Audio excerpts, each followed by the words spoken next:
It's the Joel Shit Show, featuring Joel Shit.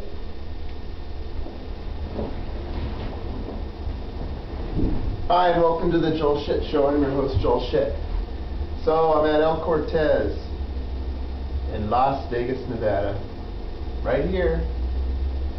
El Cortez is the first place I ever stayed at when I came here in April 2000. And this place was a dump. They're kind of cleaning it up, and it's depressing. I mean, yeah, the room's really nice and it's huge, and if you look out on the street, they're rebuilding the Fremont Street and they're adding little things that look cool.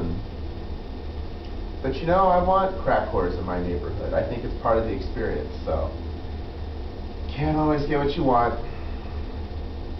One of the things that's nice about El Cortez is we've got a good blackjack game here. The rules are pretty good, and the dealers are really slow and they're not very good.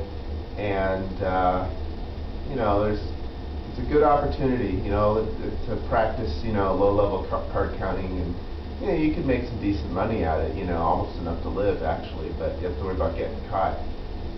So when I lost my first $100, I thought I'd give it another try. And then I lost $200, and then I lost $300, and I said, all right, that's enough. Because, you know, just because something's in your favor doesn't mean it's always going to work out.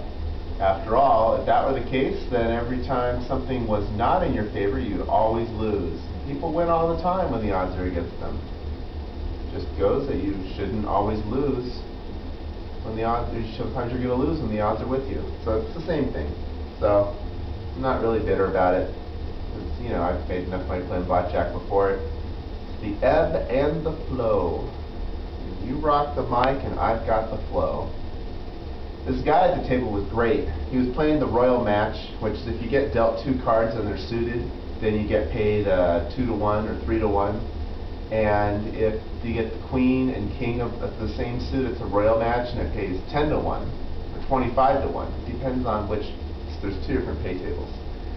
This guy would hit stiffs against the dealer's small card just for another chance at winning the Royal Match bet, which was great. One time he had a 10 and 7 of hearts, and the dealer had a 4, and he hit it and got a 4 of hearts, so he won his bet and he drew to 21. He drew on 17 another time and got a 3. You know, then he drew on 14 against a 5 and get a 10. It's not like he was doing Jedi mind tricks or anything, but it was still pretty funny watching this guy go at it, because he was a real piece of work. And you know, a lot of superstitious people are like, oh, I don't want to play blackjack against someone like that because they screw up the game and they take away the dealer's 10s. And that's a bunch of crap.